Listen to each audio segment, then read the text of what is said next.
Hello friends, അസ്സലാമു അലൈക്കും.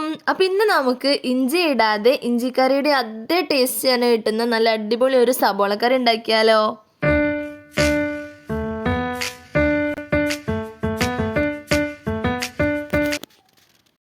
അപ്പോൾ ഗൈസ്, ഞാനിതിവിടെ ഉണ്ടാക്കാനായിട്ട് ഒരു 2 മീഡിയം സൈസ് സബോള, ഒരു വലിയ പച്ചമുളക്, ഒരു 1/4 ടീസ്പൂണോളം ഉലുവ, കുറച്ച് കടുക്, പിന്നെ 1/2 ടീസ്പൂൺ മുളക് പൊടി, 1/2 ടീസ്പൂൺ മല്ലിപ്പൊടി, 3 ശർക്കര, പിന്നെ നമ്മളൊരു ചെറുനാരങ്ങനേക്കാളും കുറച്ചും കൂടെ വലുപ്പത്തിൽ പുളി വെള്ളത്തിലിട്ട് വെക്കേണ്ടതുണ്ട് കേട്ടോ. അപ്പോൾ അത് ഞാനിവിടെ എടുത്തിട്ടുണ്ട്. പിന്നെ നമുക്ക് വളരെ കുറച്ച് മാത്രം മഞ്ഞൾപ്പൊടി ആവശ്യമുണ്ട്. അപ്പോൾ അതും ഞാനിവിടെ എടുത്ത് വെച്ചിട്ടുണ്ട് കേട്ടോ. വളരെ കുറച്ച് മതി.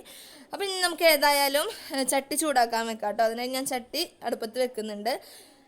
ഞാൻ ചട്ടി വെച്ച് തിരിയുമ്പോണ്ട് ഞാൻ 3 ശർക്കര വെച്ചിരുന്നു, ഒന്ന് കാണുന്നില്ല. പിന്നല്ലേ നമ്മളെ കുഞ്ഞിപ്പെണ്ണിൻ്റെ കൈ കണ്ടത്. ശരി, എന്നാ മനസ്സിലായി. അപ്പോൾ ഏതായാലും നമ്മളെ ചട്ടി ഇവിടെ ചൂടായി വന്നിട്ടുണ്ട് കേട്ടോ. അപ്പം ഞാൻ ഈ ചൂടായ ചട്ടിയിലേക്ക് വെളിച്ചെണ്ണ ഒഴിച്ചു കൊടുക്കുന്നുണ്ട്.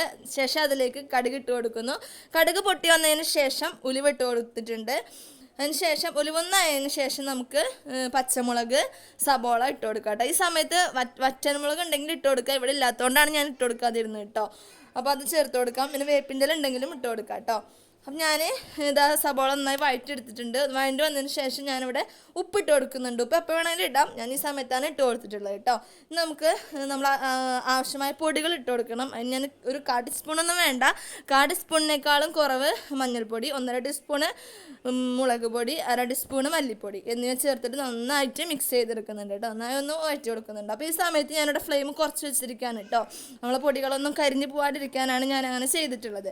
അപ്പോൾ ഇനി നമുക്ക് നമ്മുടെ മാറ്റി വെച്ചിട്ടുള്ള പുളിവെള്ളം ഒഴിച്ച് കൊടുക്കേണ്ടതുണ്ട്.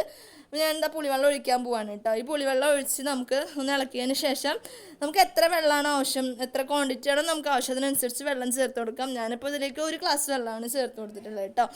അപ്പോൾ ഈ 1 ഗ്ലാസ് വെള്ളം ചേർത്ത് കൊടുത്തതിന് ശേഷം ഞാനിവിടെ ഫ്ലെയിം കൂട്ടി വെക്കുന്നുണ്ട്. ഇനി നമുക്ക് നന്നായി തിളപ്പിച്ചൊന്ന് വറ്റിച്ചെടുക്കണം. അപ്പോൾ അത് നന്നായി തിളച്ച് വന്നിട്ടുണ്ട്. ഇതിന്ന് വറ്റി വന്നതിന് ശേഷം നമുക്കിതാ ഒരു വറ്റി വന്ന പരിവായിട്ടുണ്ട് കേട്ടോ. ഈ സമയത്ത് നമുക്ക് നമ്മളെ ശർക്കര ചേർത്ത് കൊടുക്കാം. ആദ്യം ഞാനൊരു 2 ശർക്കരയാണ് ചേർത്തത്. പിന്നെ വറ്റി വന്നതിന് ശേഷം മധുരം കുറവാന്ന് തോന്നിയപ്പോൾ ഒരു 3/4 ഭാഗം കൂടി ചേർത്ത് കൊടുത്തിട്ടുണ്ടായിരുന്നു കേട്ടോ. കണ്ടോ, നമ്മൾ നല്ല അടിപൊളി ഇഞ്ചിക്കറി ഇവിടെ റെഡിയായി വന്നിട്ടുണ്ട് കേട്ടോ. അതിൽ നമ്മൾ ഇഞ്ചി ചേർത്തിട്ടില്ല, വെളുത്തുള്ളി ചേർത്തിട്ടില്ല, ഒന്നും ചേർത്തിട്ടില്ല. പക്ഷേ നല്ല അടിപൊളി ടേസ്റ്റാണ്.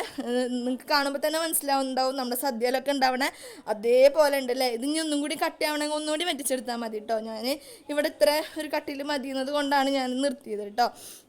അപ്പോൾ നല്ല അടിപൊളി ടേസ്റ്റാണ്. എന്തായാലും നിങ്ങളൊന്ന് ട്രൈ ചെയ്ത് നോക്കൂ കേട്ടോ. ഇഞ്ചി വെളുത്തുള്ളിയൊന്നും വീട്ടിലില്ലാത്ത സമയത്ത് നമുക്ക് പെട്ടെന്നൊരു ഇഞ്ചിക്കറിയൊക്കെ ഉണ്ടാക്കാൻ തോന്നിയാൽ ഇതുപോലെ ഉണ്ടാക്കിയെടുത്താൽ മതി. നല്ല അടിപൊളി ടേസ്റ്റാണ്. നിങ്ങൾക്ക് എന്തായാലും നിങ്ങൾ ഇഷ്ടപ്പെടുകയാണെങ്കിൽ നിങ്ങൾ ട്രൈ ചെയ്ത് നോക്കുക. എന്നിട്ട് എന്തായാലും കമൻറ്റ്സ് അറിയിക്കുക കേട്ടോ. അപ്പോൾ ഡു ലൈക്ക്, ഷെയർ, സബ്സ്ക്രൈബ്.